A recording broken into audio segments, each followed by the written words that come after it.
والد صاحب نے، بیٹی کے والد صاحب نے 2 مہینے پہلے آرڈر دیا ہوتا ہے فرنیچر کا.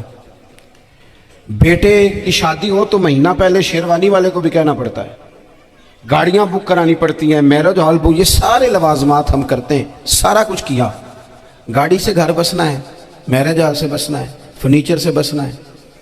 ہم نے سارا کچھ ان کو بتایا. لیکن کاش 2 گھنٹے بچی کسی معلمہ کے پاس جاتی، بچہ کسی استاد کے پاس جاتا، نکاح طلاق کے مسئلے بھی سیکھتے. میں دعوے سے کہتا ہوں اگر ہمیں پتہ چل جائے کہ 3 طلاقیں اکٹھی نہیں دینی چاہیے، کیونکہ دے دیں تو ہو جاتی ہیں، اگر ہمیں سمجھ آ جائے کہ نہیں دینی چاہیے، یہ مسئلہ بیان ہو، اور یہ والے مسئلے ہم محفلوں میں بھی نہیں بیان کر سکتے، اس لیے کہ لوگ کہیں گے مسئلہ تو وہ بیان کریں گے، اس پہ نعرے لگیں گے. آپ قوم کو یہ کیا بتا رہے ہیں، یہ تو چھوٹا عالم بتاتا ہے معاذ اللہ اس طرح کی باتیں، تو بڑی بڑی کوئی نقطے کی بات بتائیں. وہ جس طرح ہمارے ہاں وہ 1 گھنٹہ پہلے نہیں کہتے تگڑے ہو جو میں جملہ دینے لگا، وہ پتہ نہیں جملہ آ رہا ہے کہ ایٹم بم آ رہا ہے، تیار ہو جاؤ، جو میرا جملہ ضائع نہ کرنا، ادھر بھاگ کے چلا گیا ادھر بھاگ کے آ جاؤ. اللہ جانے وہ جس طرح کبھی لگتا ہے نا پٹاری سے، اللہ جانے کیا نکلے گا، میں جملہ دینے لگا ہوں. تو میں کہتا ہوں تو آرام سے بیٹھ کے بھی جملہ دے دے، تیرے جملے سے کیا نکلے گا. اور تو جملہ نہ دے، ہمیں کوئی آیت دے، تو جملہ چھوڑ ہمیں کوئی حدیث پاک سنا. یعنی ہر نقیب، ہر خطیب، ہر نعت خواہ اٹھ کے کہتا ہے سارا قرآن ہی حضور کی تعریف ہے. اور بھئی اگر سارا قرآن حضور کی تعریف ہے تو چند آیتیں پڑھ دے پھر. تو نے پڑھی تو ایک بھی نہیں اور تو کہتا جا رہا ہے سارا قرآن ہی حضور کی تعریف ہے. یہ والی تعریف بھی تو سنانا قوم کو، جو یہ بچے ان کے استاد انہیں سکھا رہے ہیں اور یہ سیکھ رہے ہیں، اس طرف بھی تو سفر کریں. تو میرے عزیز، اگر لوگوں کو مسائل کا پتہ چلے تو سینکڑوں گھر بچ جائیں تباہ ہونے سے، بڑے بڑے گھر بچ جائیں. لیکن مسائل نہیں آتے. میرے پاس مسئلہ پوچھنے کے لیے کچھ لوگ آ گئے تو 4-5 سال کا بچہ بھی تھا جس کے والد نے غصے میں اپنی بیوی کو 3 طلاقیں دی تھی. تو چھوٹا سا بچہ، کپڑے بھی پھٹے پرانے، اور حالت بتا رہی تھی کہ غریبی ہے. تو جب میں نے مسئلہ بتایا کہ 3 طلاقیں ہو گئی ہیں تو واپس جانے لگے. تو بچہ مجھ سے کہتا ہے، دیہاتی آدمی تو کہنے لگا مولوی صاحب میری اماں تے نانی کہندی اسن پوچھ کے آئی آپ کہ ہن اسی علیحدہ علیحدہ ہی رہنا ہے. تو اس بچے کی نونہال کی وہ کیفیت دیکھی تو میں رو پڑا. میں نے کہا یار یہ بچہ بیچارہ ماں باپ کے ہوتے ہوئے یہ یتیموں جیسی زندگی گزارے گا کیونکہ باپ نے طلاق دے دی. کس طرح مسائل نہیں بتائے لوگوں کو، تعلیم سے آگاہی نہیں کیا. اور اس میں بہت بڑا ظلم ہے ان لوگوں کا بھی جو جنازے پہ کھڑے ہو کے تو کہہ دیتے ہیں، میری طرح کے لوگ اچھے علماء کی بات نہیں کرتا، وہ کہہ دیتے ہیں دیکھو جن لوگوں کو جنازہ نہیں آتا، بھئی آپ نے کس دن عشاء کے بعد کلاس لگائی تھی جنازہ سکھانے کی؟ یہ تو آپ نے کہہ دیا لوگوں کو قرآن جی ٹھیک نہیں آتا. تو یہاں تو بیچاری بیویاں جن کو صحیح پڑھنا نہیں آتا وہ مشن بنا لیتی ہیں کہ میں نے اتنے 100 کو قرآن پاک پڑھانا ہے، بیوہ ہو گئی ہوں، طلاق یافتہ ہو گئی ہوں، ساری زندگی قرآن پڑھاؤں گی. ہم کیوں یہ مشن نہیں بناتے؟ کیوں اس طرف سفر نہیں کرتے؟ ایک تو دینی معلومات میں، دینی علوم میں اپنے آپ کو لگائیں اور ذوق پیدا کریں کہ جو چیزیں مجھے نہیں آتی میں نے وہ سیکھنی ہے، جو معاملات مجھے نہیں آتے میں نے ان کی طرف سفر کرنا ہے. ایک تو اپنا یہ مزاج بنائیں. اور جب آپ دینی علوم سیکھتے ہیں تو پتہ ہے کون سا منظر قائم ہوتا ہے؟ منظر وہ بنتا ہے کہ حضرت ابو ہریرہ بھی دین سیکھا کرتے تھے، حضرت عبداللہ ابن عمر بھی اصحاب صفہ میں رہا کرتے تھے، حضرت انس بن مالک بھی رہا کرتے تھے. اور ایسا منظر بنتا ہے کہ حضرت سیدہ خدیجہ الکبریٰ رضی اللہ تعالیٰ عنہ فرماتی ہیں سیدہ فاطمہ حضور کی گود میں بیٹھی ہوتی تھی اور نبی پاک سے باتیں پوچھتی تھی اور حضور انہیں بتا رہے ہوتے تھے. سیدہ عائشہ حضور سے دین کی باتیں پوچھتی. چوتھا حصہ ہماری فقہ کے اصول حضرت فاطمہ کی، حضرت عائشہ صدیقہ کی مرویات پر مبنی ہے. اگر ہماری بچیاں چھوڑ دیں ڈائجسٹ پڑھنا، چھوڑ دیں ادھر ادھر کی مووی دیکھنا اور وہ کتاب و سنت پر آ جائیں تو بہت سارے مسائل ایسے ہیں جو الجھنے سے پہلے ہی سلجھے ہوئے ہوں. دینی تعلیم کا مزاج اور ذوق. اور دوسری آیت کریمہ میں نے تلاوت کی، اللہ کریم نے قرآن مجید میں فرمایا یا ایھا الذین آمنوا قوا انفسکم واہلیکم نارا، اے ایمان والو خود بھی دوزخ کی آگ سے بچو اور اپنے گھر والوں کو بھی بچاؤ. او والد، وہ ماں جو بچوں کو بھوک سے بچانے کے لیے محنت کرتی ہے، ان کو مایوسی سے بہت سارے ماں باپ ایسے ہوتے ہیں جن کے پاس کپڑے لینے کے پیسے نہیں ہوتے عید پہ. کیوں؟ عزیز بھائی، جس طرح ہم اپنے بچوں کو دیکھیں، بہت سارے ماں باپ کے پاس گنجائش نہیں ہوتی، لیکن اس نیت سے کہ بچوں کے دل ٹوٹ جائیں گے، عید پہ کیسے گزارا کریں گے، مشکل سے بھی کپڑے خرید کے دیتے. اس طرح ہم اپنے بچوں کو بھوک سے، پیاس سے، مایوسی سے بچاتے ہیں، اس طرح ہمارے رب نے ہمارے ذمے لگایا کہ تم اپنے بچوں کو کوشش کرو دوزخ کی آگ سے بچانے کی۔ حضرت عمر فاروق رضی اللہ تعالیٰ عنہ نے عرض کیا تھا، یا رسول اللہ صلی اللہ تعالیٰ علیہ وسلم، اس آیہ کریمہ کا معنی کیا ہے؟ تو محبوب کریم علیہ السلام نے فرمایا، عمر، جن چیزوں کا اللہ تمہیں حکم دیتا ہے تم اپنے گھر والوں کو ان چیزوں کا حکم دو، جن چیزوں سے رب رسول تمہیں منع کرتے ہیں اپنے گھر والوں کو ان سے روکو، اپنے گھر کے اندر نفاذ دین کرنے کی کوشش کرو۔ میرے بھائی، بہت زیادہ آزمائش ہے ہمارے گھروں میں، بے چینیاں ہیں، اضطراب ہے، بچوں میں سختی ہے، بہن بھائی ایک دوسرے کے ساتھ لڑتے ہیں، مزاجوں میں تلخی آ گئی۔ کیوں بھلا؟ اس لیے کہ ماں باپ کو جو بہترین کردار اور جو حسین طریقہ گھر میں اپنانا چاہیے تھا، بچے تقریر باہر سے سنتے ہیں لیکن وہ فالو اپنے ماں باپ کو کرتے ہیں۔ اگر ماں باپ میں حوصلہ ہو، صبر ہو، اطمینان ہو، خودداری ہو، تھوڑے پر گزارا کرنے کا مزاج ہو، دیکھیں نا آج ڈپریشن ہے، ٹینشن ہے، پینکس اٹیکس ہیں، بڑی ساری چیزیں آ گئی۔ کیوں بھلا؟ صبر نہیں، تحمل نہیں، بردباری نہیں۔ آزمائے ایک دن ایک بچہ میرے پاس آ گیا مدرسے کا، اور آ کے وہ رونے لگا۔ میرے گھر والے کہنے لگے کھانا چھوڑ دیں، پہلے اس کی بات سن لے۔ میں نے کہا پتر کیا ہوا؟ کسی نے مارا ہے کسی استاد نے؟ کہنے لگے نہیں حضرت، گھر فون کیا تھا تو میری اماں اور ابا کی لڑائی ہو رہی ہے۔ بچہ کانپ رہا ہے، ٹانگیں کانپ رہی ہیں۔ میں نے کہا کیا ہو کیا گیا تمہیں پتر؟ لڑائی ہو رہی ہے تو گھروں میں ہو ہی جاتی ہے۔ کہنے لگے نہیں، آپ کو پتہ نہیں، وہ بڑا سخت لڑتے ہیں۔ میرے والد جب میری والدہ کو مارنے کے لیے آگے بڑھتے ہیں تو ہم سارے چارپائیوں کے نیچے چھپ جاتے ہیں، ہمیں خوف آتا ہے، وہ منظر خطرناک ہوتا ہے۔ یہ کون تکلیف دے رہا ہے اپنے بچوں کو؟ یہاں بیٹھے ہمارے ہاں میلوں دور رہتے تھے اس کے گھر والے، تو وہ تکلیف میں تھا، تو گھر میں کیا کیفیت ہو؟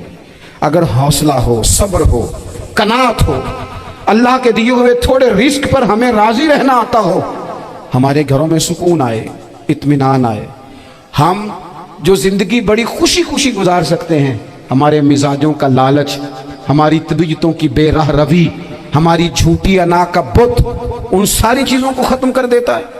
اپنی زندگی کے اندر اگر ہم وہ کردار اپنے بچوں کو دیں، جس کردار میں موبائل بھی ہو، جس میں گاڑی بھی ہو، جس میں پیسے بھی لا کے ابا دراز میں رکھتا ہو، لیکن والد کا گھر میں مصلی بھی موجود ہو، اس کی کوئی تسبیح بھی ہو، وہ یہ بھی کہتا ہو کہ خدا نے اپنے فضل سے آج 5,000 دیا ہے تو اس میں 1,000 غریبوں کا بھی ہے، اس میں تھوڑا سا میں نے اللہ کی رضا کے لیے بھی رکھا ہے۔ اگر کوئی مشکل آ جائے تو وہ باپ اور ماں کو صبر کرتا ہوا دیکھتے ہو، اگر ایک باپ بات کرے تو دوسرا برداشت کرتا ہو۔ خدا را اپنی اولادوں کو اس اذیت کا شکار نہ کرو۔ اپنے گھروں کے اندر وہ خودداری، وہ پیار، وہ وقار، وہ محبت، وہ انداز۔ آپ تھکے ہوئے ہیں، کوئی شک نہیں، آپ بہت سارے مسائل کا باہر شکار ہوں گے، کوئی شک نہیں، لیکن آپ باہر سے تھک کے آئے ہیں، اور اگر آپ باہر اپنی فیکٹری کے مالک ہیں اور دفتر کے بڑے ہیں تو گھر میں بھی تو آپ بڑے ہیں نا، آپ کی ماں بھی تو انتظار کر رہی ہے، اس نے بھی تو دکھڑا سنانا ہے نا آپ کو۔ آپ یہ دیکھیے کہ آپ کے بچے بھی تو انتظار کر رہے ہیں، وہ چاہتے ہیں کہ ابا آ کے بیٹھیں تو ہم ان کے سینے پہ چڑھ کے تھوڑا کھیلیں۔ آپ کی اہلیہ منتظر ہیں، کچھ باتیں بیوی کسی اور سے نہیں کہہ سکتی، صرف اپنے شوہر سے کہتی ہے، لیکن وہ تو آتے ہی جلال میں آ گئے صاحب، وہ کہنے لگے تو بڑی نالائق ہے، میں تھکا ماندہ آیا ہوں اور تو نے مجھے کہانی سنا دی ہے۔ وہ اس خاتون سے شدت کے ساتھ پیش آنے لگے۔ میرے رسول پاک کی حیات نور کو دیکھو، حضرت ام ایمن حضور کی رضائی والدہ ہیں، ان کی بھی خدمت ہو رہی ہے، حضرت حلیمہ سعدی آ رہی ہیں تو خدمت ہو رہی ہے، حضرت عباس حضور کے چچا ہیں تو کریم فرماتے ہیں میرے چچا ہیں باپ کی جگہ پہ، حضور دوست احباب صحابہ غلاموں سب کے ساتھ پیار کر رہے ہیں، 9 ازواج مطہرات ہیں گھر کے اندر، اور کیفیت یہ ہے کہ حضور صرف ان کی ضرورتوں کا ہی خیال نہیں کرتے، خواہشات کا ہی خیال نہیں کرتے، بلکہ میرے کریم کا طریقہ یہ ہے کہ کوئی بندہ آج بول کیا رہا ہے، وہ کہاں کھڑا ہے آج، اس کے جملے کس طرح کے ہیں، اس کا لہجہ کس طرح کا ہو گیا ہے اور اسے ٹھیک کیسے کرنا ہے، محبوب اس کا خیال فرماتے، توجہ کرتے۔ میں کہتا ہوں کہ ہم سب کو شوق آیا ہے آرام کرنے کا۔ میں صبح 11 بجے سے پہلے اپنے گھر سے نکل آیا تھا، اور یہ وقت آ گیا ہے اور رات کو خدا جانے کس وقت گھر پہنچنا ہے، کئی دفعہ کیفیت یہ ہوتی ہے کہ گاڑی سے اترتے ہیں تو پھر دل کرتا ہے کہ کوئی اٹھا کے چلائے نہ کبھی. اس کے باوجود بہت سارے لوگ ناراض رہتے ہیں کہ ہم سے مل کے نہیں گئے، فوٹو نہیں کھنچوا کے گئے، فلانی جگہ چائے نہیں پی کے گئے. یہ تسلسل ہے. لیکن میں جتنا مرضی تھکا ماندہ گھر جاؤں گا نا، کبھی ایسا نہیں ہوا کہ میں گھر جاؤں تو بڑی ٹینشن میں جاؤں. میری گھر والی ایک دن مجھ سے کہنے لگی آپ نے کبھی نہیں کہا کہ میں تھکا ہوا ہے. بندہ تھک بھی تو جاتا ہی ہے نا، کبھی کہاں کرے نا. میں نے اسے کہا پتہ کیوں نہیں کہتا؟ اس لیے نہیں کہتا کہ میں نہیں چاہتا کہ میرے بچے یہ کہیں کہ ہم نے دین نہیں پڑھنا، ہمارا باپ تو بڑی مشکل میں ہے. ہم اپنے کام کے بارے میں اپنے گھر میں شکوے کرتے ہیں. آپ کسی بچے سے پوچھ لیں کون سا کام کرنا ہے، کہ جڑا ابا جی کر دے رہے ہیں وہ نہیں کرنا. کیوں؟ کہ ابا جی ہر روز تو کہتے ہیں میں بڑا الجھ گیا ہوں، یہ کام بڑا مشکل ہے. میں چاہتا ہوں کہ میں اپنے بچوں کو یہ بتاؤں کہ پتر میں تو جدھر جاتا ہوں پھول ہی پھول ہیں، میں تو جدھر سے گزرتا ہوں محبت ہی محبت ہے، میں تو جدھر سے دیکھتا ہوں دعائیں ہی ملتی ہیں، تاکہ ان کا شوق پیدا ہو. میرے عزیز، آپ تھوڑا سا دل بڑا کریں. اگر آپ ایک کی وجہ سے پورا گھر سکون میں آ جاتا ہے تو آپ دل بڑا کیوں نہیں کرتے؟ جگہ ڈھونڈتے ہیں بس مجھے کوئی تنگ نہ کرے، کوئی میری باپ ماں بدولت کو کوئی پریشان نہ کرے. بخاری شریف سنیے، حضرت عائشہ صدیقہ رضی اللہ تعالیٰ عنہ بیٹھی ہیں. حضور فرمانے لگے عائشہ آج ایک بات نہ بتاؤں تمہیں؟ یا رسول اللہ بتائیے. حضور فرمانے لگے جب تم مجھ سے ناراض ہوتی ہو تب بھی مجھے پتہ چل جاتا ہے، اور جب راضی ہوتی ہو پھر بھی پتہ چل جاتا ہے. تو حضرت سیدہ عائشہ صدیقہ بات سن کے بڑی خوش ہوئی. یا رسول اللہ وہ کیسے؟ حضور فرمانے لگے کبھی کبھی تم قسم اٹھاتی ہو. یا رسول اللہ ہاں. فرمایا جب ہوتی ہو نا راضی خوش تو پھر کہتی ہو مجھے رب محمد کی قسم صلی اللہ علیہ وسلم. پھر تم میرے نام کے ساتھ رب کریم کا نام ملا کے قسم اٹھاتی ہو رب محمد کی قسم. یا رسول اللہ بالکل ایسے ہی ہے. اور فرمایا جب تمہارے دل میں کوئی بات ہوتی ہے نا تو پھر تم کہتی ہو مجھے رب ابراہیم علیہ السلام کی قسم، پھر تم رب محمد نہیں کہتی. یہ بخاری مسلم میں موجود ہے. حضرت عائشہ صدیقہ نے تو بات سنی تو کھل گئی طبیعت، کہنے لگی کریم صدقے جاؤں یہاں تک خیال فرماتے ہو؟ کس کے جملے کہاں پہنچ گئے، یہاں تک خیال ہے. فرمایا مجھے پتہ چل جاتا ہے کہ تمہاری کیفیت کیا ہے، کہاں کھڑی ہو. اور بھئی ہم تو اپنی ماں کا بھی خیال نہیں رکھتے. ہمارا باپ کہاں بیچارہ کھڑا ہے، وہ تو انتظار میں تھا کہ کوئی 10 منٹ میرے پاس بیٹھے گا. توجہ ہی نہیں، جذبات کا خیال ہی نہیں. حضرت عائشہ صدیقہ بات سن کے عرض کرنے لگی یا رسول اللہ مجھے رب محمد کی قسم ہو، میں صرف نام چھوڑتی ہوں، میرے دل میں ہر وقت مدینے والے محبوب ہی رہتے ہیں، نام ہی چھوڑتی ہوں صرف. او میرے دوست تھوڑا سا اور دوسرا عرض کروں گا، دولت اگر بہت عالی چیز ہوتی نا، بہت قیمتی، تو سب سے زیادہ سیدہ عائشہ کے گھر میں ہوتی. اگر پیسوں سے ہی سو کھاتا تو پیسے سب سے زیادہ حضرت فاطمہ الزہرا کے کاشانہ نور میں ہوتے. او میرے بھائیوں، سونا وقت محبتوں سے گزارا جا سکتا ہے. او بھائی، میں نے تو اپنے گھر میں یہ دیکھا کہ میرے والد صاحب گرمی آتی تو فرماتے او لو بھائی تانوں ان پرواہ نہیں، میں تواڈے پڑھولے چ دانے پا دیتے نے تے تواڈی ماں نے مرتبان تے چار پا دیتا ہے، لو اب تمہیں کہیں جانے کی ضرورت نہیں پڑے گی. اس پہ بھی وقت بڑا اچھا گزرتا تھا، اس پہ بھی ٹائم بڑا اچھا. 6 کھانے کھا کے بچے نخرے کر رہے ہیں. میں نے اپنے والد صاحب سے ایک دن کہا، میں کہ ابا جی تانوں پسند کی ہے؟ فرمان لگے پتر جے تو لگی ہوگی بھوک پھر تے ہر شے، اور اگر بھوک نہ ہو تو پھر نخرے ہی نخرے ہیں، پھر کیا پسند ہونا ہے. طبیعت نہیں، اپنے گھروں میں اپنے دوستوں میں اطمینان پیدا کریں، اضطراب سے باہر آئیں. اور ایک بات اور عرض کرنی ہے، یاد رکھنا تقریر باہر چلتی ہے، گھر میں نہیں چلتی. گھر میں عمل چلتا ہے. گھر جا کے آپ لیکچر دینا نماز پڑھا کرو، نماز پڑھا کرو، نماز پڑھا کرو، نماز پڑھا کرو، تو کوئی نہیں پڑھتے گھر والے. آپ گھر میں نماز خود شروع کر دیں. نبی پاک صلی اللہ علیہ وسلم نے فرمایا گھروں کو قبرستان نہ بناؤ، کچھ نفلی نمازیں گھر میں بھی پڑھا کرو. اللہ کے پیارے رسول صلی اللہ علیہ وسلم کا گھر مسجد نبی کے بالکل ساتھ ہے، دروازہ حضور کے گھر کا مسجد میں کھلتا تھا. لیکن نبی کریم صلی اللہ علیہ وسلم کیا کرتے تھے؟ حضرت عائشہ صدیقہ فرماتی ہیں تہجد کی نماز گھر میں پڑھا کرتے. گھر میں حضور تہجد کی نماز پڑھتے، اگرچہ گھر میں دشواری تھی، کچھ عبادات کچھ نمازیں گھر کے اندر بھی انسان پڑھے. آخری گزارش آپ حضرات سے کرنی ہے، اتنا بڑا مجمع ہے، اتنے سارے لوگ تشریف لائے ہیں. ایک گزارش آپ حضرات کی خدمت میں رکھ کے بس میں نے بات کو سمیٹنا ہے. 2 باتیں میں نے آپ کی خدمت میں عرض کی ہیں. ایک تو دینی